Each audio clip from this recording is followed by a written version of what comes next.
चल हो जा शुरू। केसरिया से मन जोगी हुआ रे, दिल झूमे देखो मतवारा हुआ रे, दिल झूमे देखो मतवारा हुआ रे। हर पल मनाओ केसरी त्योहार। विमल, बोलो जुबान केसरी।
इस काम को अंजाम देने का मतलब क्या है?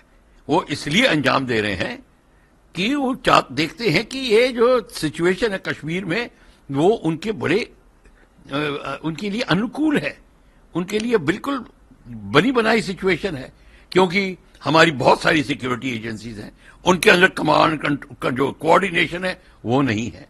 अभी देखिए कॉन्वॉय जा रहा था, अब अटैक हुआ, अटैक एयरफोर्स का कॉन्वॉय जा रहा है, बॉर्डर के पास में है, इसका मतलब है कहीं ना कहीं आपकी इंटेलिजेंस फेलियर है।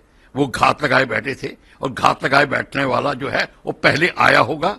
ऐसे तो नहीं है कि सडनली उनको पता चला और पैराशूट से कूद गए, और ये नहीं है। और उनके सपोर्टिंग सेल्स हैं, उनके स्लीपर सेल्स हैं, ये सारे के सारे वहां हैं। ये मैं कहता आ रहा हूं और मैं दोबारा इस बात को करूंगा, और पाकिस्तान को पता है इंडिया एक सिंगल कमांड एंड कंट्रोल लाएगा नहीं, क्योंकि हमारे पास इतनी इंटरनल जो थिंकिंग है वो बड़ी डिफरेंट है। सब अपना अपना झंडा दिखाना चाहते हैं, इसलिए तमाम पैरामिलिट्री फोर्सेज और इत्यादि फोर्सेज रहेंगी। इसमें आपका जो इंटेलिजेंस है उसका वितरण नहीं ठीक होता, आपका command and centralised command and control नहीं रहता, और ये कारण है कि इसको आप अंजाम दे। जैसे पुलवामा का अंजाम दिया था, अगर ये तो अभी 2 व्हीकल थी, अगर ज्यादा होती तो वो भी अटैक में आ जाती। मैं ये कहने की कोशिश कर रहा हूं, ये तो हमारी खुशकिस्मती है कि हमारे सिर्फ घायल हुए हैं, वो भी हमें उनका दुख है।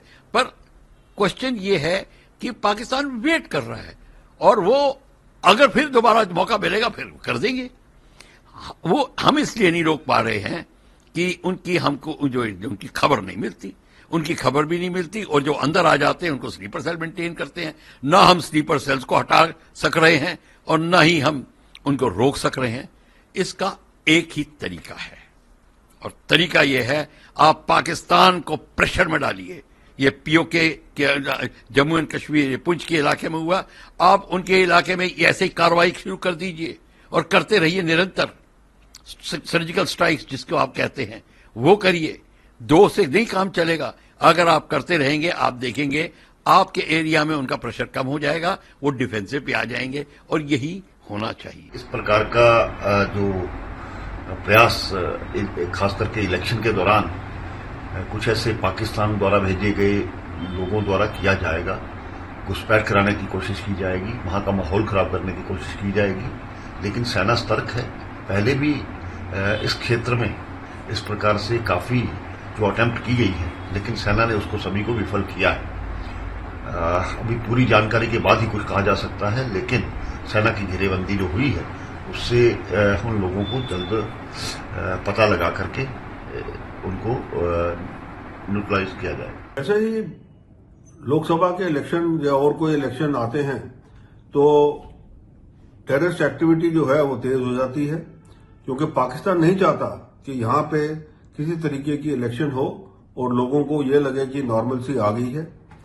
और इसीलिए अभी पीछे हाल ही में आपने देखा कि डूडू बसंतगढ़ में जो थे कुछ जो टेररिस्ट छिपे हुए थे, उनका एक टाकरा हुआ वीडीसी मेंबर्स के साथ में, जिसमें एक वीडीजी मेंबर जो हमारा है विलेज डिफेंस गार्ड मेंबर वीरगति पाई, और उसी के जो है उसी के पीछे जो सिक्योरिटी फोर्सेज उस टुकड़ी जो टेररिस्ट वगैरह हैं उनके पीछे लगे हुए हैं। और आज वो लगता है वही टेररिस्ट जो है वो सूरनकोट इलाके के अंदर एक एयरफोर्स की जो गाड़ियां थी उसके ऊपर उन्होंने इंडिस्क्रिमिनेट फायरिंग की। हमारे 3-4 जो जवान हैं वो इंजर्ड हो गए हैं और एयरलिफ्ट कर दिया उनको कमांड हॉस्पिटल। पर जो सर्चेज जो है वहां के जंगलों के अंदर वो जारी है। हमारे जो आर्मी और बाकी सिक्योरिटी फोर्सेज हैं वो लगे हुए हैं और जल्दी ये जो टेररिस्ट है ये धर पकड़ करके इनको एलिमिनेट किया जाएगा। तो ये जो कार्रवाई पाकिस्तान की चले जा रही है और एक तरफ से पाकिस्तान यूएन के अंदर बोलता है कि जी हिंदुस्तान के अंदर इतने जो है वो माइनॉरिटीज के साथ और बाकियों के साथ बहुत ज्यादती हो रही है, वो अपना नहीं देखता कि वो हिंदुस्तान में क्या करा रहा है। और ये जो चीज है पाकिस्तान को इसका खमियाजा जरूर भुगतना पड़ेगा, क्योंकि लोग जो हैं अब ये टेररिज्म के खिलाफ खड़े हुए हैं। कश्मीर घाटी के अंदर तो ऑलरेडी खड़े हैं और अब रजौरी पुंछ का जो इलाका है जो बचा हुआ है जहां ये टेररिस्ट क्योंकि उन घने जंगलों के अंदर जाके छुपे हुए हैं, उनको भी मारने का, उनको धर पकड़ करने का कार्रवाई चल रही है। अभी तक कोई कैजुअलिटी ऐसी सीरियस नहीं हुई है। ये तो इंडिस्क्रिमिनेट फायरिंग थी उन एयरफोर्स की गाड़ियों के ऊपर। इसका मतलब ये है कि ये जो टेररिस्ट हैं ये डायरेक्ट कन्फ्रंटेशन नहीं करना चाहते जो है सिक्योरिटी फोर्सेस के साथ, और वो वहां से फायरिंग करके कहीं और छुप गए होंगे, कहीं और भागे होंगे, जिनके पीछे ये हमारी जो सिक्योरिटी फोर्सेस हैं वो लगी हुई हैं।